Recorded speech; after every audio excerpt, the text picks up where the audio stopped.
everyone, this is Virginia. Welcome back to my channel. Oh, Eugene's gonna join us today. So today I just wanted to give you guys a second semester update of my time at Korea University Graduate School as a GKS scholar. Just in case it's your first time here, I'm originally from the United States and I got the GKS scholarship starting last year, so this is my second semester. I didn't do the language year because I already had a topic 5, so I just went straight into the degree.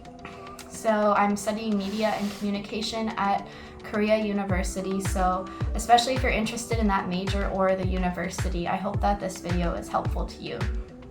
So another thing before we get started is that as far as I know, each department, probably at each university also, they might have some different qualifications or things that you need to do before you graduate. So this is specifically for the Media and Communication department at Korea University, so your school or department might be a little bit different, but it's probably like at least similar. So last semester I took 3 classes, each were 3 credits, so a total of 9 credits, and they were all in English. This semester I took 3 classes, 9 credits again, but only one of the classes was offered in English and 2 of them were in Korean. So this semester, the English class and then one of the Korean classes, they're prereqs, so we have to take these 2 classes to graduate for our department. So we didn't really have a choice. And then the 3rd class I took because I really liked the professor from last semester, and unfortunately it was offered in Korean, which was a little bit hard, but he was really nice and he let us do our assignments in English if we wanted to, so it made it a lot easier. It was just that the lectures were conducted in Korean. The readings were also in English, so that was also really helpful. So honestly, it was probably the best scenario that it could have been for a Korean class. The other one, the prereq class, that one was like most of the readings were in Korean, the lectures were in Korean, but he did let us write in English for the final exam. So at least that's better than nothing, right? So I would say that this semester was both harder and easier at the same time. So let me explain what I mean by that. So in a way, I was a lot more used to the setup of grad school and, specifically school in Korea. So in that regard, it was a little bit easier because I already knew what to expect for like the readings and the class expectations, and I was used to the long commute, and I already had like some friends and everything like that. So in that way, it was a little bit easier. But on the other hand, because I had 2 classes that were in Korean, it did make me, he's biting me. It did make it a little bit harder for me, just because like I feel like my Korean isn't really that good compared to some of the other international students. I should probably work on that. But yeah, I feel like my Korean isn't that good, so it was definitely pretty noticeable when I was taking these classes that I need to work on that more. So if you're really good at Korean, maybe it wouldn't be a problem for you, but for me personally, it made the classes a little bit harder. Plus the topics this time weren't all things that I was like interested in because 2 of them were prereqs.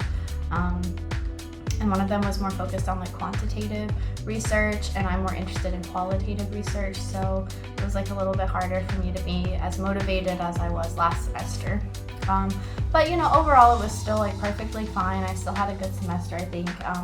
It's always going to be stressful because it is grad school, so that's just kind of expected. I did get my scores back and they were a little bit lower than last semester, which was a little disappointing, but like not too bad or anything like that, but I was like a little disappointed, I would say.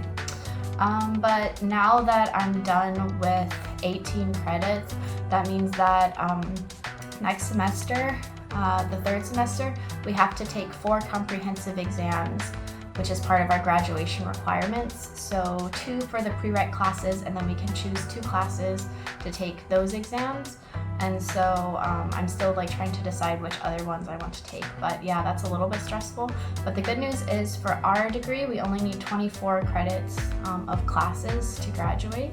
And so I only need to take 2 more classes in the last 2 semesters. So I'm planning to take 1 more class next semester and then 1 class the final semester. And since it's going to be the third semester, I'm going to have to start preparing for the thesis, which is like the main research that we have to do to graduate. So I've already chosen my advisor, and yeah, I chose her because like she's really nice, and I feel like we work well together, we get along well. So I'm excited to work with her, and I think she'll be like able to help me a lot with, you know, writing the thesis, coming up with ideas and everything like that. So that's exciting. What else? I think that's most things that happened for the second semester. So yeah, if you guys have any more questions about things you'd like to know about Korea University or media and communication, or just GKS in general, feel free to leave some comments below or reach out on Instagram. I'll try to respond to your messages as quickly as I can. I've been getting a lot of good questions lately, so if you would like me to make like a Q&A for GKS, just let me know in the comments and maybe I can do one of those to answer some of you guys' questions. But yeah, I hope through this channel that you guys have been getting a lot of good information about GKS or Korea University or just grad school in general. But yeah, let me know if there's anything else you guys would like to know, and I hope you guys enjoyed this video. Please remember to subscribe so you can get more content like this, and ow, Eugene! Say goodbye to Eugene. Bye bye!